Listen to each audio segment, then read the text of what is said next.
అదే RTV app వార్తల్ని క్షణాల్లో చదివే అవకాశం ఉంటుంది. ఒక న్యూస్ పేపర్, ఒక టెలివిజన్ ఛానల్ మీ చేతుల్లో ఎప్పుడూ ఉంటాయి. కర్నూలు జీజీహెచ్ చరిత్రలో అవయవదానం చేయడం మొట్టమొదటిసారి.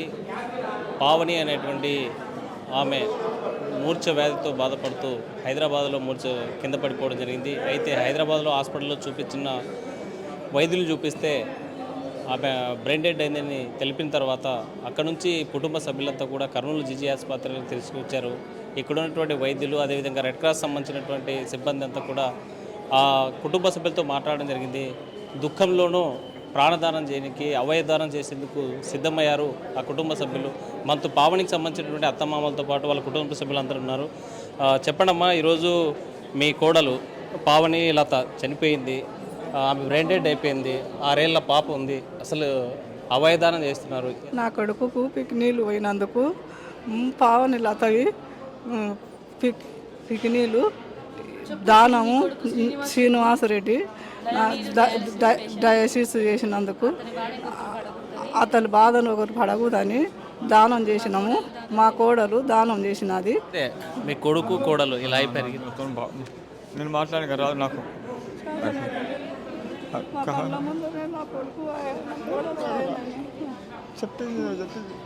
మా కళ్ళ ముందరనే కొడుకు వాయా, కోడలు వాయా, మా పాపను మేము ఎట్లా దాక్కుందామని మేము పుణ్యం చేసినాము నాయన. పిక్నీళ్ళు పావన్లతవి ఆ పిల్లకు మాకు ఏమన్నా మీరు దయచేసి అందరూ సాయం చేయండి సార్. మాట్లాడడానికి కొంతమంది ఉన్నారు. చెప్పడమ్మా, మీకు పావని లత ఏమవుతారు? సొంత చెల్లి అండి, నా చెల్లి పావని లత. కేవలం ఈ ఆర్గన్ డొనేషన్ ఎందుకు అంటే తన హస్బెండ్ పడిన కష్టము, తను చాలా కష్టపడింది 2 కిడ్నీస్ పోయినందుకు హస్బెండ్కి. అవి ఇలా మేము ఎంతోమందికి మామూలుగా ఇప్పుడు మేము చేసాము కదా డొనేట్, అలాగే మేము కూడా చాలా అప్లికేషన్స్ ఫిల్ చేసాము. ఒకరైనా డోనర్ దొరుకుతారా మాకు అబ్బాయి కోసము అని. ఎక్కడ కూడా మాకు డోనర్ దొరకలేదు. ఇటువంటి కష్టం ఏ ఫ్యామిలీకి రాకూడదు అని తన ఆర్గాన్స్ తను డొనేట్ చేయాలని కోరుకుంది. ప్రభుత్వాన్ని కోరుకునేది ఏమంటే పాపకి ఏదైనా ఫండ్ రూపంలో కానీ ఏదైనా సాయం చేస్తే మాకు చాలా మేలు చేసిన వాళ్ళు అవుతారు. ఇద్దరిది చిన్న వయసు. పావని లతది 28 సంవత్సరాలు. అంతకంటే 2 ఏళ్ళ ముందే ఆయన భర్త చనిపోవడం. అసలు ఈ కుటుంబంలో ఇంత విషాదాన్ని ఎలా? ఇది అనుకోందండి. ఎలా అంటే పాపకు పెళ్ళైన 2 ఇయర్స్కి మాకు తెలిసింది పాప పుట్టేటప్పటికి ఏమని తనకు డయాలసిస్ ఉంది అని. తను చాలా పోరాడింది ఇవన్నీ చూసుకోవాలి, చేసుకోవాలి అని. నా హస్బెండ్ని బతికించుకుందాము, నా ఫ్యామిలీ బాగుండాలి, హ్యాపీగా ఉండాలి అని. కొంచెం కోలుకునే సమయంలోనే ఇది సడన్గా జరగడంతో ప్రతి ఒక్కరూ చాలా కుటుంబాన్ని చూస్తున్నారు. ఇటు చూస్తున్నారు, అటు చూస్తున్నారు. అంటే డయాలసిస్ వల్ల భర్త చనిపోయిన తర్వాత పావని ఎలా ఉండేవారు? చాలా డిప్రెషన్ అయిపోయేవారు. చాలా డిప్రెషన్లోకి వెళ్ళిపోయింది. నా ఫ్యూచర్ ఎలాగా, నేను ఎలాగా అని తను చాలా చాలా బాధపడేది. మా డాడీ మా మమ్మీ చెప్పేవాళ్ళు, మేము ఉన్నంత వరకు మేము చూసుకుంటాము, భయపడొద్దు అని. కాకపోతే తన డిప్రెషన్ ఏమంటే నేను బతికించుకుంటే నాకంటే ఏమన్నా తెచ్చుకొని నేను హ్యాపీగా ఉంటే పాపని నేను ఇంకా హ్యాపీగా చూసుకోగలుగుతాను కదా. తను చదివించుకోవాలి, తనకు మ్యారేజ్ చేసుకోవాలి, నాకు ఉండింది ఒకటే పాప, నేను చూసుకోవాలి అనే డైనమోలో ఉంది. తను చాలా డిప్రెషన్ అయిపోయింది అనమాట. ఆ డిప్రెషన్లోనే తనకు ఎప్పుడు వచ్చేదే ఫిట్స్. కాకపోతే సడన్గా ట్వైస్ ఒకటేసారి రావడంతో అది బ్రెయిన్కి కొట్టేసింది అనమాట. స్ట్రోక్ అని చెప్పారు. బ్రెయిన్ డెత్ అయింది, స్ట్రోక్ అన్నారు. ఎప్పుడు జరిగింది ఇది? ఇది February 2 జరిగిందండి, మార్నింగ్. ఇది వచ్చేసేసి మనకు ఇది హైదరాబాద్లో జరిగింది. పాప హైదరాబాద్కి వెళ్ళింది జాబ్ చూసుకోవాలి అని. ఇక్కడ నుంచి డాడీ వెళ్ళారనమాట.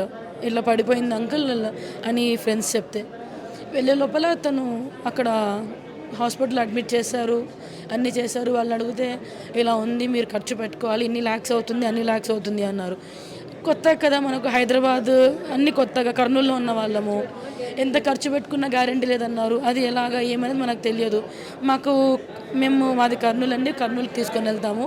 అక్కడికి వెళ్ళి అని వెంటనే February 2 అదే రోజు నైట్ 11 o'clockకి అక్కడ నుంచి మనం మామూలుగా అంబులెన్స్లో బయలుదేరాం వెంటిలేటర్ మీద.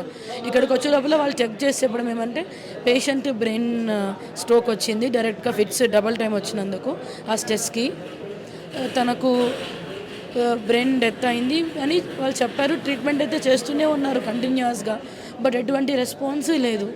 అంటే ఆర్గాన్స్ డొనేట్ చేయడానికి పుట్టింటి వారు అత్తింటి వారు ఇద్దరు ఒప్పుకున్నారా లేకపోతే అవునండి ఇది తన కోరిక.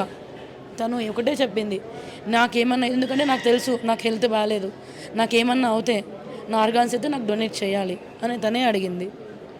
తను అడిగినందుకు మా ఫాదర్ మేము వద్దు అంటున్నా కూడా తను లేదు చేయాలి, ఇక్కడ స్టార్ట్ చేస్తే ఇటువంటి ఫ్యామిలీస్ ఎవరన్నా సఫర్ అయ్యే వాళ్ళకు చాలా హెల్ప్ఫుల్ అవుతాము అని చెప్పి చేశారండి.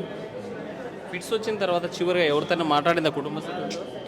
ఫిట్స్ మార్నింగ్ మాట్లాడింది, మమ్మీ వాళ్ళతో మాట్లాడిందంట, ఇట్లున్నాను రండి అని. మమ్మీ వాళ్ళు డాడీ ఇక్కడి నుంచి బయలుదేరాడు, వెళ్ళి తీసుకొని వచ్చుకుందాము అని.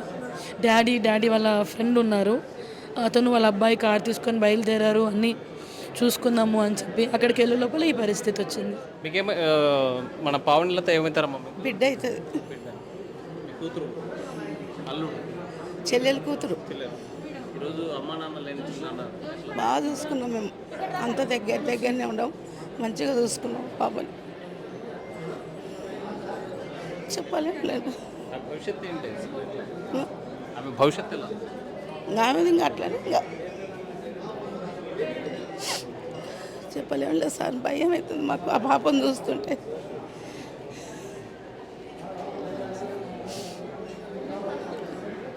ఆర్గాన్స్ వెళ్ళిమంటున్నారు, చెప్పండమ్మా. ఈరోజు కూతురు అల్లుడు ఇద్దరు లేరు, చిన్న పాప ఉంది. అసలు ఎప్పుడైనా ఇలాంటి సిచ్యువేషన్ వస్తుందని మీ కుటుంబంలో అనుకున్నారు? అదే మాకు బాధ. మేము పెళ్లి చేయడము, మాకు ఆయన 2 ఏళ్ళకే మాకు తెలిసిపోవడము చాలా బాధాకరం. ఈ పాప ఇట్లా జరిగిపోయా, ఈమె ఇట్లా అయిపోయినాడు. ఆయన కిడ్నీ అనేది కూడా మాకు తెలియదు అసలు, ఈయనకు వచ్చినాకనే తెలిసింది మాకు. డయాలసిస్ పేషెంట్ ఇట్లా పోతారని కూడా తెలియదు. ఆయన మెంటల్గా ప్రిపేర్ అయ్యి పాపకు ఫ్రిడ్జ్ రావడం ఎక్కువైపోయాక డొనేట్ చేయడానికి చాలామంది సాహసం చేయరు, కానీ మీకు ఇంకొకరి ప్రాణం పోయాలి, ఇంకొకరికి జీవితాన్ని ఇవ్వాలనేటువంటి ఆలోచన వచ్చింది. అసలు మీ కుటుంబ సభ్యులంతా ఏమనుకున్నారు? చాలా సంతోషిస్తున్నాం మేము ఇచ్చినందుకు. ఆ పాప వల్ల 4 ప్రాణాలు నిలబడతాయి కదా. అవును, ఏమవుతారు మీకు? అత్తనవుతా, నేను కోడలు అవుతుంది నాకు ఆ పాప. చాలా క్లోజ్గా ఉండేది నాతో ఆ పాప, చాలా క్లోజ్గా ఉండే. అది ఫిట్స్ రాకముందు రోజు నుంచి కూడా నాతో బాగా కాంటాక్ట్లో ఉండేది. అసలు ఎంత క్లోజ్గా ఉండేది అంటే అంత క్లోజ్గా ఉండేది. ఇలా అవుతుందని మేము అస్సలు అనుకోలేదు. భర్త కోసం, ప్రాణం కోసం పోరాటం చేసింది, డయాలసిస్ జరిగింది. ఆ తర్వాత ఎలాంటి సిచ్యువేషన్స్ ఎదుర్కొంది పావని? చాలా బాధపడింది. వాళ్ళ హస్బెండ్ చనిపోయాక అలా డయాలసిస్ ఆ అమ్మాయి హాస్పిటల్కి తీసుకుపోయేది అతన్ని. అంబులెన్స్ ఫోన్కి కాల్ చేసి నైట్ టైమ్స్లో కూడా ఫోన్ చేసి తీసుకెళ్ళి చేయించుకునేది. ఆ బాధ ఇంకొకరు పడకూడదని అమ్మాయి నిర్ణయం తీసుకుంది. ఎప్పటికైనా ఇలా ఆర్గాన్స్ డొనేట్ చేస్తే బాగుంటుంది కదా అనేసి. ఇక్కడ ఉన్న పేరెంట్స్ బాధలో ఉన్నా కూడా ఆర్గాన్స్ దానం ఇవ్వడం వల్ల మరొకరికి ప్రాణదానం చేసినట్లయింది. అయితే వైద్యం అందక చనిపోయిన వాళ్ళు ఉంటే, అయితే పావని భర్త సంబంధించి డయాలసిస్తో బాధపడే వాళ్ళు కిడ్నీ డొనేషన్ కోసం అనేక సందర్భాల్లో అప్లికేషన్ ఫిల్ చేసాము, కానీ ఆ రోజు ఆర్గాన్స్ దొరికింటే పావని భర్త బతికేది. ఈరోజు ఆమె ఫిట్స్కి గురై చనిపోయేటువంటి ఇలాంటి పరిస్థితి వచ్చేది కాదని ఆవేదన వ్యక్తం చేసే పరిస్థితి. ఆవేదనలో ఉన్న కూడా వీళ్ళ యొక్క ఆదర్శమైనటువంటి నిర్ణయానికి మాత్రం ప్రజలంతా కూడా హ్యాట్సాప్ చెప్పేటువంటి పరిస్థితి కర్నూలు జిల్లాలో కనిపిస్తుంది. వీడియో జిల్లా చంద్రశేఖర్తో హుస్సేన్ రాటివి, కర్నూలు. ప్రభుత్వ వైద్యశాల నందు రిట్రీవల్ ఆఫ్ ఆర్గాన్స్ అనేది చేయడం జరిగింది. గవర్నమెంట్, ఆంధ్రప్రదేశ్ గవర్నమెంట్ ముఖ్యమంత్రి వర్యులు జగన్మోహన్ రెడ్డి గారి ఆదేశాల ప్రకారము ఈ retrieval of the organs from brain dead పేషెంట్ల నుంచి గవర్నమెంట్ హాస్పిటల్లోనే జరగాలని చెప్పి ఒక ఆదేశాలు ఇవ్వడం జరిగింది. అందుకోసమని ఫస్ట్ టైం ఇన్ ఆంధ్రప్రదేశ్లో ఈ వేరియస్ ఆర్గాన్స్ అనేది బ్రెయిన్ డెడ్ పేషెంట్ పావని లత దగ్గర నుంచి సేకరించడం జరిగి వాటిని ఎవరెవరికైతే అవసరం ఉన్నాయో, ఒక లివర్ వచ్చేసి విజయవాడకు ఇవ్వడం జరిగింది, అదేవిధంగా లంగ్స్ వచ్చేసి హైదరాబాద్కి ఇవ్వడం జరిగింది. 2 కిడ్నీస్ ఇక్కడే వేరే పేషెంట్లకు అవసరమైన వారికి అమర్చడానికి చర్యలు చేపడుతున్నాము. ఈ విధంగా ఫస్ట్ టైం ఇట్లా ప్రభుత్వ ఆసుపత్రిలో విజయవంతంగా నిర్వహించడానికి గవర్నమెంట్ వారి ప్రోత్సాహము మరియు డిస్ట్రిక్ట్ అడ్మినిస్ట్రేటివ్ వారి ప్రోత్సాహంతో ప్లస్ మా నిష్ణాతులైనటువంటి డాక్టర్ల గారితో వారందరి సహకారంతో దీన్ని విజయవంతంగా నిర్వహించడం జరిగింది. తర్వాత సో ఈ main concept of this organ donation is మనం చనిపోయిన తర్వాత కూడా మనం వేరే వారిలో జీవించి ఉంటాం అనే concept, to live after death అనేది ముఖ్యమైన కాన్సెప్ట్. దీనికి అంతటి కూడా మీరందరూ కూడా ప్రెస్ పీపుల్ కానీ ఎలక్ట్రానిక్ మీడియా పీపుల్ కానీ విశేషమైనటువంటి ప్రాచుర్యము ఇప్పించి చాలామందిని డోనార్స్గా కన్వర్ట్ చేయాలని చెప్పి నేను మీకు విజ్ఞప్తి చేసుకుంటున్నాను. ఎందుకంటే మన కంట్రీలో చాలామందికి సెంటిమెంట్స్ ఉంటుంది, ఆర్గాన్స్ ఇవ్వడం అంటే చాలామంది విముఖత చూపిస్తారు. సో దాన్ని ఓవర్కమ్ చేసి చాలామంది ఆర్గాన్స్ కోసం వెయిటింగ్ లిస్ట్లో ఉన్నారు. సో ఒక్క మనిషి దాదాపు 8-10 మందికి ఈ ఆర్గాన్స్ ఇచ్చి వాళ్ళ ప్రాణాలను కాపాడడానికి ఆస్కారం ఉన్నది. కాబట్టి దీన్ని పెద్ద ఎత్తున దీనికి ఎక్కువ ప్రాచుర్యం మీరందరూ కూడా ఇచ్చి దీన్ని ఆర్గాన్ డొనేషన్కి తోడ్పాటు అందించాలని చెప్పి నేను కోరుకుంటున్నాను. సో మామూలుగా అందరం మనం ఏమంటున్నామంటే కార్నియా, లివరు, తర్వాత లంగ్స్, కిడ్నీస్ అనేది ఎక్కువ మనం మాట్లాడుతుంటాము. ఈవెన్ ప్యాంక్రియాస్, క్లోమన్ నుంచి కూడా ట్రాన్స్ప్లాంట్ చేయొచ్చు. స్మాల్ ఇంటెస్టైన్ కలెక్టర్ గారు మా డిస్ట్రిక్ట్ ప్రెసిడెంట్ వారి యొక్క ఆదేశాల మేరకు, మన సూపరింటెండెంట్ రంగారెడ్డి గారి ఆదేశాల మేరకు ఈ కౌన్సిలింగ్ అనేది బాధ్యతగా నిన్నటి నుంచి చేస్తున్నాము. దానికి వీళ్ళంతా ఒప్పుకున్నారు. పేషెంట్ వాళ్ళ పాప, ఈమె హస్బెండ్ కూడా చనిపోయాడు 4 ఏళ్ల క్రితం కిడ్నీ ఫెయిల్యూర్తో. ఈ పాప అనాథ అయింది కానీ గవర్నమెంట్ ఏమన్నా హెల్ప్ చేయాలని కోరుకుంటున్నాము. మహాదానం ప్రతి మనిషి కూడా మరణం తర్వాత జీవించడానికి ఒక రూపంలో వాళ్ళు జీవించడం జరుగుతుంది. ఒక మనిషి మల్టీ ఆర్గాన్ ట్రాన్స్ప్లాంట్ అంటారు ఇది. సో మల్టీ ఆర్గాన్ అంటే చాలా ఆర్గాన్స్, హార్ట్, 2 లంగ్స్, 1 లివరు, 2 కిడ్నీలు, 2 కార్నియాలు. సో 9 మందికి ఒక మనిషి దానం చేయడం వల్ల కొత్త రూపంలో వాళ్ళు మరలా బతికుంటారు. సో ఇటువంటిది మన స్టేట్లో ప్రభుత్వ హాస్పిటల్స్లో ఫస్ట్ టైం మన స్టేట్లో కర్నూలులో జరుగుతూ ఉంది.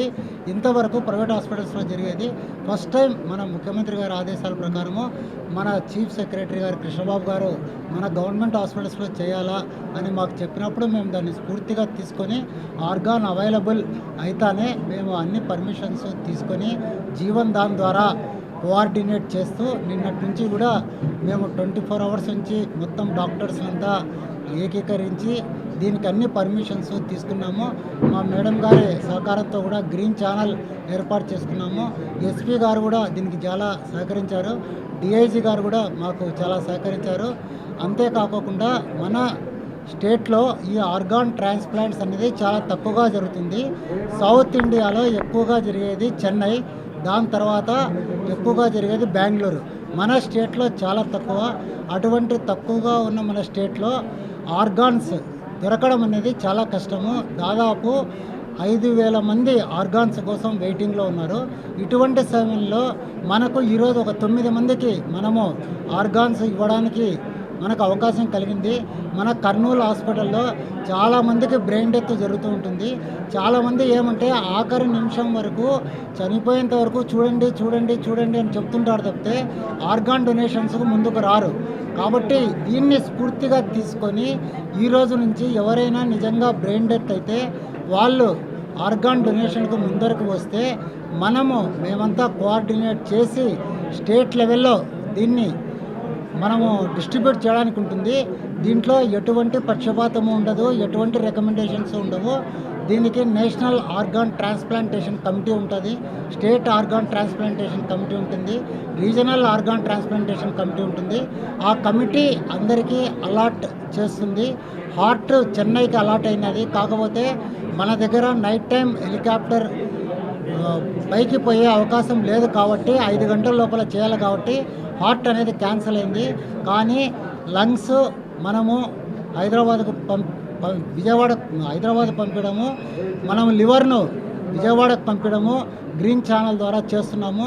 ఇప్పుడే నేను లోపల పార్టిసిపేట్ చేశాను. లంగ్స్ తీసాము, లంగ్స్ అయిపోయినాయి, లివర్ కూడా అయిపోయింది. ఇప్పుడు కిడ్నీ తీస్తున్నారు. కిడ్నీని మన హాస్పిటల్లోనే అమరుస్తున్నాము. పైన ఇంకొక ఓటీలో అంతా రెడీగా ఉంది, ఇప్పుడు చేస్తారు. సో ఇది దాదాపు ఒక 48 గంటల ప్రొసీజర్. డాక్టర్స్ అంతా ఎంతో కష్టపడి కృషితో చేస్తే కానీ సక్సెస్ కాదు. దీనికి కొంచెం ఖర్చు కూడా ఉంటుంది. మేము ఏమంటే మేడం గారు కలెక్టర్ గారు మాకు చాలా కోఆపరేటివ్ కాబట్టి ఎంత ఖర్చు అయినా పర్వాలేదు, డాక్టర్స్ అంతా మీరు హెజిటేట్ చేయొద్దండి, మేము భరిస్తాము అని చెప్పేసి ప్రతి చిన్న విషయాన్ని భోజనాల దగ్గర నుంచి we have taken a very care to the all doctors including green channel. కాబట్టి మనం మేడం గారి సహకారంతో దీన్ని మేము సక్సెస్ఫుల్గా ఈరోజు ఆర్గాన్ రిట్రైవింగ్ ప్రాసెస్ చేశాము. ఇప్పటి నుంచి మా ప్రిన్సిపల్ సెక్రటరీ గారి ఆదేశాల ప్రకారము మరియు మన గవర్నమెంట్ ఆదేశాల ప్రకారము ఇక్కడ రెగ్యులర్గా ఆర్గాన్ రిట్రైవల్ అనేది జరుగుతుంది. దీనికి మీడియా కూడా చాలా సహకరించాలి. చాలామందికి అపోహలు ఉంటాయి. ఎవరైనా బ్రెయిన్ డెత్ అయితే ఇంకా లాస్ట్ వరకు ఆఖరి నిమిషం వరకు ప్రయత్నించండి అని అనుకోకుండా బ్రెయిన్ డెత్ అనే వాళ్ళు ఆర్గాన్ డొనేషన్స్కు ముందరకు వస్తే మరణం తర్వాత ఇది ఒక మహాదానం, అందరికీ కూడా ఇది చాలా ఉపయోగపడుతుంది. దీనివల్ల వాళ్ళు చనిపోయినా కానీ ఆ రూపంలో బ్రతికి ఉంటారు. కాబట్టి దీన్ని మనం అందరం కూడా సమాజంలో ప్రతి ఒక్కరూ దీన్ని మనం సపోర్ట్ చేసి, మీడియానే కాదు ప్రతి ఒక్క పౌరుడు దీనికోసం ముందుకు వస్తే దాదాపు 5,000 మంది ఆర్గాన్స్ కోసం వెయిట్ చేస్తున్నారు. ఫ్యూచర్లో ఇది ఇంకా ఎక్కువగా కూడా అవుతుంది. ఎందుకంటే డయాబెటీస్, హైపర్ టెన్షను, ఆల్కహాలిజము ఇవన్నీ కూడా ఎక్కువ అవుతున్నాయి. కాబట్టి కిడ్నీలు చెడిపోవడము, లివర్ చెడిపోవడము, హార్ట్ చెడిపోవడము ఇవన్నీ ఎక్కువగా ఉంది. సో వీళ్ళందరికీ కూడా మనము హెల్ప్ చేసిన వాళ్ళం అవుతాం. One of the first of its kind multi organ extraction చేసి వేరియస్ ప్లేసెస్కి పంపిస్తున్నాము. ఈరోజు మనం liver and lungs and eyes extract చేసాము. ఒక కిడ్నీస్ ఆల్సో ఒక బ్రెయిన్ డెడ్ పేషెంట్ నుంచి. దాంట్లో లివర్ని మనం హైదరాబాద్కి పంపిస్తున్నాము, లంగ్స్ని హైదరాబాద్కి పంపిస్తున్నాము to KIMS, and liver we are sending to Manipal, Vijayawada. So police వారి సహకారంతో గ్రీన్ ఛానల్ కూడా ఏర్పాటు చేసుకోవడం జరిగింది. ఫస్ట్ ఆఫ్ ఇట్స్ కైండ్ అండి ఇక్కడ. అంటే మనం సాంకేతికంగా ఇక్కడ అండ్ ఎక్స్పీరియన్స్ ఉండే డాక్టర్లు ఉన్నారు కాబట్టి ఎవరైతే ప్రాణాంతకమైన పరిస్థితుల్లో ఉన్నారో వాళ్ళని హెల్ప్ చేయడం కోసం ఒక బృహత్తరమైన కార్యక్రమం ఇక్కడ మన జీజీహెచ్లో ఈరోజు జరిగింది. సో ఒక రకంగా this is history in making and we are very glad. ఎవరికైతే అవసరం ఉందో వాళ్ళకి టైమ్లీ అందించడం కోసము జీజీహెచ్ మేనేజ్మెంట్ మొత్తం కూడా చాలా కష్టపడి పనిచేశారు. Police are also supporting.